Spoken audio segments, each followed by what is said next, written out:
Hello my dear friends and my dear family. एक बिहारी सब पे भारी परिवार में यूपीएससी सिविल सर्विस एग्जामिनेशन के honest and successful exam based preparation के लिए जो हमने मैराथन क्लास शुरू की है, उनके यूपीएससी गाइडेंस पार्ट में मैं आपका वेलकम करता हूं। फ्रेंड्स, अभी हम लोग प्रिपरेशन ऑफ बेसिक्स पर बातें कर रहे हैं कि अलग-अलग सब्जेक्ट्स के बेसिक्स के सोर्सेस क्या होने चाहिए उन्हें प्रिपेयर करने के लिए। बेसिक्स पर तो हम काफ़ी टाइम से बातें करते आ रहे हैं। हमने पहले देखा कि बेसिक्स क्या होता है, उसे समझने की कोशिश की। फिर बेसिक्स को कैसे प्रिपेयर करें, उन पर बातें की। अब प्रैक्टिकली हम सब्जेक्ट्स को लेकर बातें कर रहे हैं कि आपके सोर्स क्या होने चाहिए बेसिक्स को प्रिपेयर करने के। काफ़ी सब्जेक्ट्स पर हम बातें कर चुके हैं। आज हम बात करेंगे सोसाइटी को लेकर। सोसाइटी आपके जीएस पेपर 1 और जीएस पेपर 2 दोनों में है। यहाँ से प्रीलिम्स में भी कुछ क्वेश्चंस पूछे जाते हैं और मेंस में तो बहुत सारे क्वेश्चंस पूछे जाते हैं। दोनों जीएस 1 जीएस 2 को मिला दें तो आपको 8-10 क्वेश्चन सोसाइटी से ही मिल जाएंगे। तो फ्रेंड्स, ये इम्पॉर्टेंट टॉपिक हो जाता है आपके लिए। तो आइए ज़रा देखें कि सोसाइटी के बेसिक्स को आप कहाँ से प्रिपेयर करेंगे।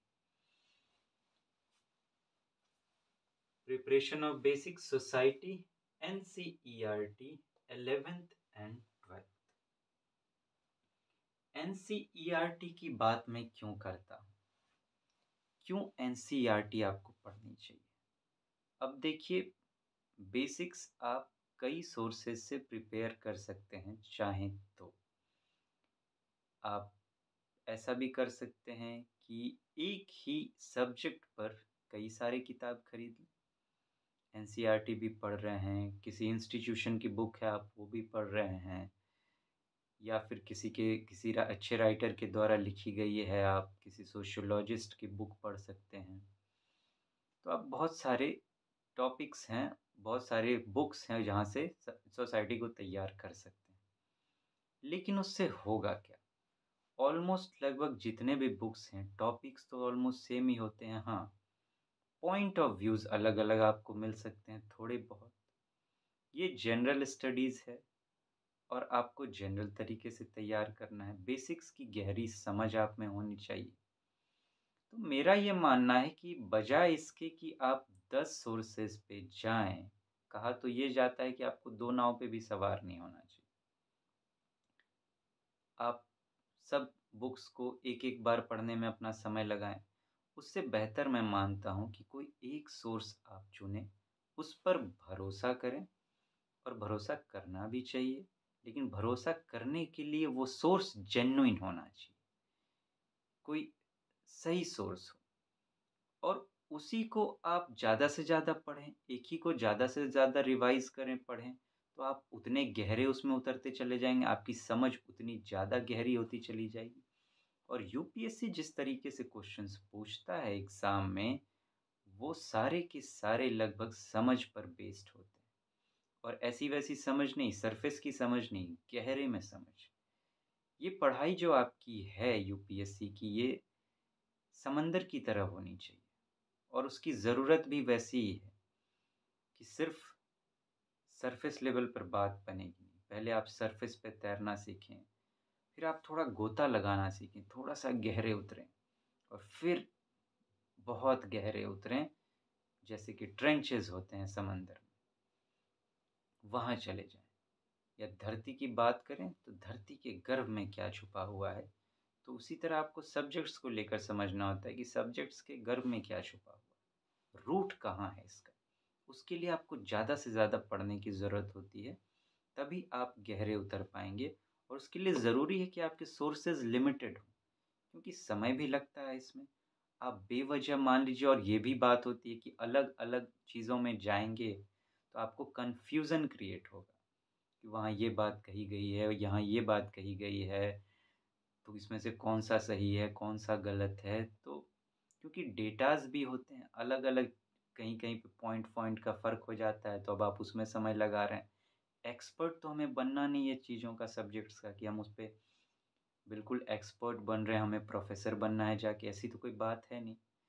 तो हमें हमारे दिमाग में ये बिल्कुल क्लियर होना चाहिए कि हम किसकी तैयारी कर रहे हैं और उसके लिए हमें किस तरीके से पढ़ने की ज़रूरत है।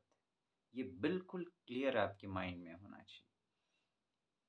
एनसीईआरटी को इसलिए चुना है मैंने, क्योंकि आप जानते हैं कि स्कूल्स में जो सब्जेक्ट्स पढ़ाए जाते हैं, वही सब्जेक्ट्स यूपीएससी ने अपने सिलेबस में दे रखे हैं। बस ये है, यूपीएससी का अपना लेवल है और एनसीईआरटी जो है वो यूनियन गवर्नमेंट ही तैयार करवाती है, तो जेन्युइन सोर्स है। और स्कूल्स में क्या होता है, बच्चों में स्टेप बाय स्टेप समझ डेवलप की जाती है कि आगे जाके वो चैलेंजेस को फेस करें। आप देखिए स्कूल्स में पढ़ाई होती है, फिर आप उसी में से कोई ख़ास सब्जेक्ट लेकर आप अपना सेकेंडरी लेवल करते हैं और फिर ग्रेजुएशन करते हैं। तो पहले आपको जनरल और फिर कुछ स्पेसिफिक, इसी तरह आप यूपीएससी का सिलेबस देखिए, जनरल सब्जेक्ट्स भी होते हैं, फिर कुछ एक इस सब्जेक्ट लेके आपको स्पेसिफिक ऑप्शनल के लिए ऑप्शन दिया जाता है कि आप कोई ऑप्शनल चुनिए। तो बिल्कुल पैटर्न वही है और एनसीईआरटी से क्वेश्चंस भी यूपीएससी पूछता है, पाया गया है ऐसा। प्रीलिम्स में तो कई डायरेक्ट भी पूछे गए हैं और मेंस में समझ के बेस पर पूछेगा वो। इसीलिए एनसीईआरटी, और एनसीईआरटी जो बुक्स हैं उन पर मैंने बहुत रिसर्च की है। मैंने पाया है कि जो वो लिखता है उसमें कई सारे एक्टिविटीज़ होते हैं, सोर्सेज़ होते हैं, तो आपकी चेकिंग भी होती रहती है, एनालिसिस भी होती रहती है कि आप कितना समझ रहे हैं। तो एनसीईआरटी आपको इसीलिए पढ़नी चाहिए। अब 11th, यहाँ जो सोसाइटी है, ये आपको सोसाइटी की बुक सीधा 11th और 12th में ही मिलेगी। उससे पहले आपको सोसाइटी की कोई स्पेशल बुक नहीं छापी जाती। तो आपको सिर्फ 11th और 12th की एनसीईआरटी पढ़नी है सोसाइटी को लेकर। जिसमें 11th की बात करें तो इसमें आपको 2 बुक्स मिलेंगे, इंट्रोड्यूसिंग सोशियोलॉजी, अंडरस्टैंडिंग सोसाइटी। दूसरा 12th, यहाँ में आपको मिलेगी Indian society, social change and development in India. कई आपके स्टूडेंट्स के मन में हो सकता है ये बात आए कि इसे पढ़ने की क्या ज़रूरत है, हमें तो इंडियन सोसाइटी का काम है, सीधा यहीं चले आएंगे और इन्हें पढ़ लेंगे, इसे छोड़ देंगे। लेकिन ये देखिए, ये क्या है, इंट्रोडक्शन पार्ट है। पहले तो आपको समझ सोसाइटी क्या होती है उसके बारे में बताया जाएगा, और फिर सोसाइटी जो है अपने आप में एक एज अ प्लेटफॉर्म, अगर बात करें तो वो है क्या, ये समझना आपके लिए बहुत ज़रूरी है। तभी आप आगे चल के इंडियन सोसाइटी को अच्छे से समझ पाएंगे और उसका जो आगे, उसका जो डेवलपमेंट रहा है। एक इंडियन सोसाइटी है, फिर सोसाइटी में क्या चेंज हुई आगे जाके, फिर उसमें क्या डेवलपमेंट हुए इंडिया में ले आके, सोसाइटी के क्षेत्र में सोसाइटी कैसे आगे बढ़ी, क्या क्या चेंजेस आए, क्या क्या डेवलपमेंट हुए इंडिया में सोसाइटी के फील्ड में। तो ये चीज़ें आपको देखने को मिलेंगे यहाँ पर। तो ये चीज़ें आप अच्छे से समझ पाएँ, उसके लिए ये बहुत ज़रूरी है कि आप समझें कि वो है क्या। अगर ज़रूरत नहीं होती तो सरकार ये बुक्स छापती भी नहीं, डायरेक्ट इसे ले आती। अब ऐसे ही माने ना, आप रियल लाइफ़ की ही बात करें, आप किसी जगह घूमने जाते हैं, ठीक है? तो आपने अच्छे से देख लिया कि वहाँ की मैप्स क्या हैं, कहाँ पे कौन-सा लोकेशन है, वो तो आपने देख लिया। तो आपने समझ लिया, जैसे कि मान लो वही जगह आपके लिए इंडियन सोसाइटी है, तो आपने सब कुछ देख लिया मैप पे, हाँ, जाके घूम लेंगे। लेकिन क्या ट्रैवलिंग के लिए सिर्फ़ इतनी ही चीज़ें ज़रूरी हैं? क्या आपको इन बातों का भी ध्यान नहीं रखना चाहिए कि हम जा रहे हैं, जिस जगह पे जा रहे हैं, वहाँ पे मौसम कैसा होगा?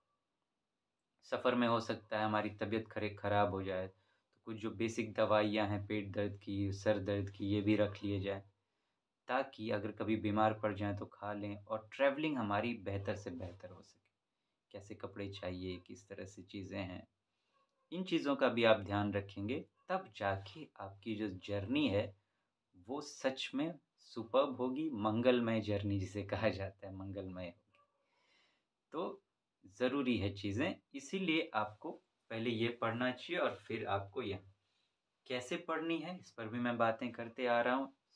एनसीईआरटी आपको एनसीईआरटी जो है कम से कम 3 बार पढ़नी चाहिए कोई एनसीईआरटी की बुक। क्यों मैं 3 बार की बात कर रहा हूँ? कहने को तो स्टूडेंट्स पूछते हैं कितनी बार पढ़ें? मेन बात होती है 3 बार पढ़ने की बात नहीं है। मेन बात होती है कि आपको समझ में आ जाना चाहिए। जब तक आप अच्छे से समझे नहीं हैं तब तक पढ़ते रहिए। लेकिन अगर मैं इस तरह से कहूँगा तो थोड़ा-सा वियर्ड लगेगा कि तब तक पढ़ते रहिए की क्या बात है। 3 बार आपको पढ़ना चाहिए, माना गया है, रिसर्च मैंने किया भी है इस पर कि 3 बार में आपकी समझ में अच्छे से आ जाएगा, लेकिन उसका एक फ़ॉर्मूला है। 3 बार जैसे मन तैसे नहीं पढ़ सकते आप। पहली बार जब आप पढ़ें तो बिल्कुल स्लो जाएँ, बिल्कुल स्लो। और जब आप पढ़ रहे हों तो ऊपर-नीचे ना करें। बहुतों की आदत होती है कि 10 लाइन पढ़ा उन्होंने, फिर 10 लाइन पढ़ने के बाद उन्हें लग रहा है कि 7वें 8वें लाइन पे कुछ मिस हो रहा है, समझ नहीं आया तो वह वापस चले जाते हैं 7वें 8वें लाइन पे, फिर नीचे आ रहे हैं, फिर ऊपर जा रहे हैं। ऐसा मत कीजिएगा। पहली बार चीज़ें नई हैं आपके लिए और आपको मान के चलना है कि नई है। ऐसा नहीं सोचना है कि मैंने स्कूल में पढ़ा है तो हो जाएगा काम, नहीं वो आपकी स्कूल की अलग बात थी। उस समय आप बच्चे थे और स्कूल की जो हमारी पैटर्न है पढ़ाई की वो हम अच्छे से जानते हैं कि मार्क्स, मार्क्स, मार्क्स।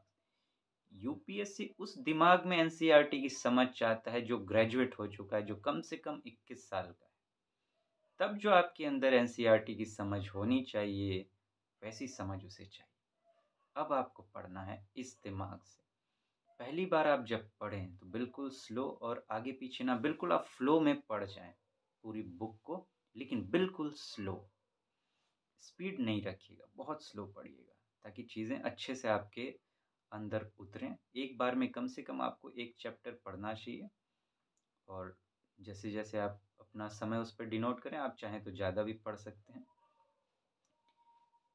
पहली बार जब आपकी खत्म हो जाए, अब दूसरी बार आपको क्या करना है, दूसरी बार आपके हाथ में पेंसिल होनी चाहिए और साथ में अब आप रिसर्च कीजिए, थोड़ी-सी देखिए, उससे तो आपको लगातार जुड़े रहना चाहिए। वो क्या है? Previous years question paper NCERT की, सॉरी यूपीएससी की और उसका सिलेबस। सिलेबस को डिटेल में जानना आपके लिए ज़रूरी है, वो भी पता चलेगा आपको प्रीवियस ईयर्स क्वेश्चंस पर भी से ही कि एक टॉपिक पर कैसे-कैसे यूपीएससी क्वेश्चन पूछता है। तो वहाँ से आप देखिए कि कैसे क्वेश्चंस आते हैं और उस हिसाब से सिलेबस और जो आप डिटेल सिलेबस तैयार कीजिए। अब उस बेस पर आपको देखना चाहिए कि मेरे लिए क्या-क्या चीज़ें ज़रूरी है। तो अब पढ़ने के दौरान जहाँ आपको ऐसी इम्पोर्टेंट चीज़ें मिलें, जो आपके एग्ज़ाम में आपको फ़ेवर कर सकती हैं, आपके सिलेबस से जुड़ी हुई हैं यूपीएससी के, उसे आप अंडरलाइन कर दें। प्रीलिम्स से रिलेटेड भी मिले और मेंस से रिलेटेड भी अगर कोई फैक्ट मिले जिसका आप आंसर राइटिंग में इस्तेमाल कर सकते हैं या टॉपिक्स को प्रिपेयर करने में आप इस्तेमाल कर सकते हैं, उसे अंडरलाइन कर दें। दूसरी बार में आपको ये करना है, यहाँ भी आपको बिल्कुल स्लो चलना है, फ़ास्ट करने की ज़रूरत नहीं। और अब तीसरी बार की बारी आती है। बहुत कोई कहते हैं कि आप तीसरी बार फ़ास्ट जा सकते हैं, लेकिन मैंने रिसर्च किया है इस पे, मैं आपको रिकमेंड नहीं करूँगा ऐसा। तीसरी बार भी आप बिल्कुल स्लो जाएँ और इस बार चीज़ें आपके अंदर उस तरीके से समाएँगी, अंडरस्टैंडिंग ऐसी डेवलप होगी जैसी यूपीएससी को चाहिए और जिस बेस पर आप अपने क्वेश्चंस को सॉल्व कर पाएँगे यूपीएससी के, चाहे वो प्रीलिम्स हो या मेंस हो और यहाँ तक कि इंटरव्यू के जो क्वेश्चंस के आंसर देने के लिए जो आपका बेस मजबूत होना चाहिए, वो भी सपोर्ट आपको यहाँ से मिलेगा। तो फ्रेंड्स, आप इस तरीके से तैयार करें अपने सोसाइटी को और भी हम बातें करेंगे कि आगे और सब्जेक्ट्स को कैसे प्रिपेयर किया जाए, जो बचे हुए सब्जेक्ट्स हैं। फिर मिलते हैं फ्रेंड्स, तब तक आप अपना ध्यान रखें। Take very good care of yourself. See you soon. Thank you so much. Thank you. Have a nice day.